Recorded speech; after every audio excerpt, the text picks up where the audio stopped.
Hello, good afternoon, good evening, good morning to all of you। दोस्तों आज की इस वीडियो में हम डिस्कस करने जा रहे हैं डे 43 है 75 हार्ड डे चैलेंज का। और आज की इस वीडियो में हम डिस्कस करने जा रहे हैं the book how to make money in stocks. ठीक है, इसके हम 10 टेक अवे इस बुक के इस वीडियो में एक्सप्लेन करेंगे, जो कि आप आपके प्रैक्टिकल लाइफ में अप्लाई कर सकते हो कोई भी रिलेटेड कोई भी स्टॉक्स बाय करने से रिगार्डिंग। ठीक है, तो चलिए शुरू करते हैं। ठीक है, the first takeaway is educate yourself before diving into the stock market. Invest time in understanding the basics, learn about financial statement, valuation metrics and market trend. ठीक है, सबसे पहले क्या रहता है कि आदमी को जैसे ही पता चला, थोड़ी बहुत हुई नॉलेज, किसी भैया के थ्रू पता चला, किसी एजुकेशन के थ्रू पता चला, या फिर कहीं पे किसी बंदे ने बताया, दोस्त ने बताया, या फिर आप यूट्यूब पे देख के आप रील्स देखी और आपको लगा कि आपको स्टॉक मार्केट में इन्वेस्ट करना चाहिए। ठीक है, आप अकाउंट खोलते हो और स्टार्ट कर देते हो। ऐसा नहीं होता, इतना आसान नहीं होता इन्वेस्टिंग। ठीक है, पहले प्रॉपर आप इतना टाइम लो। देखो, अगर आप स्टार्ट ही करना चाहते हो ना प्रॉपर वे में, कम से कम 6 महीने 1 साल अपने आप को एजुकेट करो। ठीक है, फाइनेंशियल स्टेटमेंट कैसे देखते हैं किसी कंपनी के, वैल्यूएशन मैट्रिक्स कैसे होती है, मार्केट ट्रेंड क्या होता है, ठीक है, बेसिक्स क्या रहते हैं। तो आप एक बार ये सारी चीज़ें प्रॉपर आप समझ लोगे ना, टेक्निकल एनालिसिस, फंडामेंटल एनालिसिस, पर उसके आगे आप जा सकते हो कोई भी स्टॉक्स बाय करने के लिए। ठीक है, second, set clear goals, define your financial goals and risk tolerance. ठीक है, ये सबसे इम्पोर्टेंट है कि आप कोई भी स्टॉक पिक कर रहे हो, उसकी रिस्क टॉलरेंस, आप रिस्क कितनी ले सकते हो, ये प्रॉपर क्लियर करके ही आप आगे बढ़ो। Know why you are investing, आप क्यों इन्वेस्ट कर रहे हो। ठीक है, how much risk you can handle will guide your investment strategy. ठीक है, आपकी जो इन्वेस्टमेंट स्ट्रेटेजी है ना, आप कितना इन्वेस्टमेंट करने वाले हो, आप प्रॉपर उस वे में कर सकते हो। आप कितना रिस्क हैंडल कर सकते हो, वही आपकी इन्वेस्टमेंट स्ट्रेटेजी बनाएगा। Third, diversify your portfolio, spread your investment across different asset and classes and industries. Diversification helps risk by reducing impact of poor performance in any single investment. ठीक है, आपने वो कहानी सुनी होगी कि कहानी तो छोड़ो।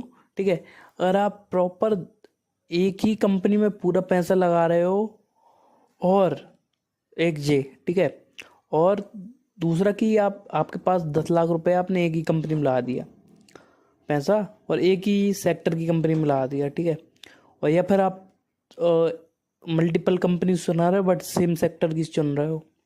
ऐसा नहीं करना है, हर एक सेक्टर में कुछ ना कुछ 50,000, 1 लाख, 30,000, 20,000, उस वे में आपको इन्वेस्ट करना है। आपका पोर्टफोलियो प्रॉपर डाइवर्सिफाई होना चाहिए। ठीक है, आपको 8 से 10 कंपनी मिल जाएंगी, आप उनमें प्रॉपर इन्वेस्ट कर सकते हो, आपकी स्टडीज लगा के, प्रॉपर नॉलेज लेकर, प्रॉपर उन चीज़ों को स्टडी कर कर। ठीक है, fourth, long term perspective, successful investor often have a long term perspective. The stock market can be volatile in the short term but historical trend so that over time market trend go to grow. ठीक है, आपको short term में अगर आप proper कोई भी investment कर रहे हो ना, तो आप शॉर्ट टर्म में थोड़ा बहुत मार्केट वॉलेटाइल हो सकता है, बट लॉन्ग टर्म में मार्केट ऊपर जाएगा। वो तो हमेशा से होता आ रहा है। फिफ्थ, कि stay informed, keep your self updated on the market news, economic indicators and company development. Company में क्या चल रहा है, मार्केट में न्यूज़ क्या चल रही है, इकोनॉमिक के इंडिकेटर क्या टेल कर रहे हैं। This information help you to make informed decision and adapt your strategy accordingly. अपनी स्ट्रेटजी को आप अपने रिगार्डिंग बदलाव कर सकते हो। तो ये सबसे इम्पोर्टेंट है। ठीक है, आप कहते हैं मार्केट में न्यूज़ चेक करने के लिए मनी कंट्रोल चेक कर सकते हो। ठीक है, investing.com पे जा सकते हो। ठीक है, बहुत सारी वेबसाइट है, उन पे आप जा सकते हो, जैसे कि 1-2 ऐप मैं भी आपको रिकमेंड कर देता हूँ। ठीक है, ट्रेडिंग व्यू में आप कोई भी चार्ट से रिलेटेड इंफॉर्मेशन चेक कर सकते हो। ईटी मार्केट करके रहता है। ठीक है, और मार्केट पल्स आप मार्केट देखने के लिए यूज़ कर सकते हो। ये सारे ऐप्स आप प्रॉपर आपकी इंफॉर्मेशन अपडेटेड रहेगी, आप जिसमें प्रॉपर अपने आप को अपडेट कर पाओगे, उसके लिए कर सकते हो। और ट्रेडिंग व्यू मैं आपको स्ट्रांगली रिकमेंड करूँगा कि आपको कोई भी कंपनी के चार्ट्स पैटर्न्स वगैरह सब देखने ना, तो आप इजीली आपके लैपटॉप पे देख सकते हो, ठीक है, वो रहेगा। ठीक है, अब अगले पे आते हैं हम। Sixth, risk management. Understand and manage risk. Don't invest more than you can afford to lose. ठीक है, आप उतना ही इन्वेस्ट करो जितना आप अफोर्ड कर सकते हो, और उससे ज़्यादा करोगे तो आपकी मेंटलिटी ही चेंज हो जाएगी। स्टॉक मार्केट सट्टा बाजार है, यहाँ पे पैसा नहीं लगाना चाहिए। Implement stop loss order and use risk reward ratio two protect your capital. ठीक है, आपका कैपिटल सुरक्षित रहे वो इम्पोर्टेंट है।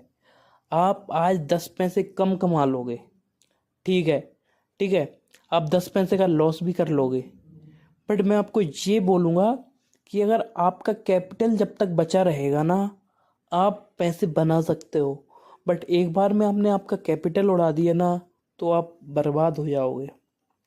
ठीक है, आगे बढ़ते हैं। रिस्क मैनेजमेंट पे हमने बात कर ली। Emotional discipline. Emotional discipline is crucial. Avoid making impulsive decision based on fear और ग्रीड। लालच और डर के कारण जो आप इमोशनल डिसिप्लिन रहता है ना, उसको मेंटेन करके चलो, क्योंकि ज़्यादातर लालच और डर के कारण बहुत सारे लोग जो डिसीजन ले लेते हैं वो लेना नहीं चाहिए। मेंटलिटी अपनी 95% ट्रेडर रहते हैं ना, इमोशनल होके ही लॉस करते हैं शेयर मार्केट में। ठीक है, stick to your investment plan even in turbulent market condition. तो मार्केट में जो भी चल रहा है ऊपर नीचे चलता रहेगा, बट अपने आप को मैनेज करके चलो, अपने आप को डिसिप्लिन करके चलो। क्योंकि अगर अपने आप को आप डिसिप्लिन करके नहीं चलोगे ना भाई साहब, आज नहीं तो कल, आज आप प्रॉफिट कर लोगे बट कल आप लॉस खा जाओगे। मैं आपको मेरे मामा का लड़के की कहानी बताता हूँ। ठीक है, उसका इन्वेस्टमेंट उसने 2 लाख से स्टार्ट किया था और उसका 18 लाख का पोर्टफोलियो बना लिया था।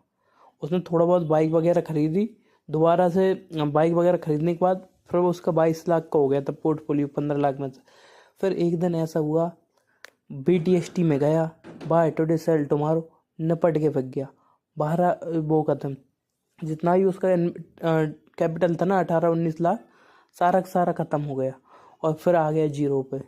अब फिर वो क्या करता है, डेली मतलब 20,000 रुपये डालता है, या तो बनाता है या फिर निपट जाता है। हर हफ्ते में 20-25 हज़ार 50,000 रुपये डाल रहा है और बर्बाद है, क्योंकि वो प्रॉपर डिसिप्लिन नहीं था।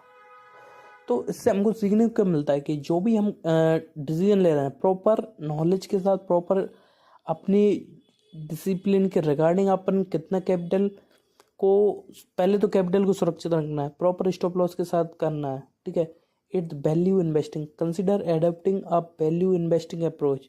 Look for stock that are undervalued relative to the intrinsic value. This involve analyzing a company fundamental and financial health. ये चीज़ करना चालू करो। 9th, dividend investing. Dividend paying stock can be provide a study income. Company that consistently pays dividend are often financially stable and established. अब हम बात करते हैं सबसे last but not the least इस बुक का पॉइंट, और जो मैं हर एक वीडियो में स्टॉक मार्केट के रिगार्डिंग मैंने हर एक वीडियो में आपको बताया है कि continuous learning. The stock market is a dynamic and trends can change. Commit to continuous learning and adapt your study as needed. Attend workshop, read books, listen books, stay informed about the market, investment study. ये चीज़ें करना चालू करो, बाकी सारी चीज़ें आपकी automatically better होना चालू करेंगी। क्योंकि आदमी स्टॉक मार्केट में लॉस कब खाता है, जब तक वो सीखता है ना, वो प्रॉपर प्रॉफिट निकालता है। और वो प्रॉफिट निकालना कब बंद करता है मैं आपको बताता हूँ। वो प्रॉफिट निकालना तब बंद करता है जब वो सीखना बंद कर देता है।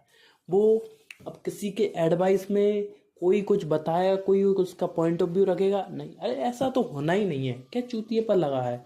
उस चक्कर में आदमी अपने आप को बर्बाद करता चालू कर देता है। स्टार्टिंग वो 40-50 हज़ार रुपये के लॉस से स्टार्ट करता है और वो लॉसेस बड़े हो जाते हैं, और फिर लास्ट में वही लोग बोलते हैं कि स्टॉक मार्केट सट्टा है, इसमें इन्वेस्ट नहीं करना चाहिए। तो ये चीज़ें आपको समझनी होंगी। जिस दिन आप ये चीज़ों को समझ गए ना, बाकी चीज़ें आपकी ऑटोमेटिकली बेटर हो जाएंगी। तो दोस्तों, आपके लिए ये वीडियो थी। आप सबसे मिलते हैं अगले वीडियो में, तब तक के लिए अलविदा। जय हिंद, वंदे मातरम।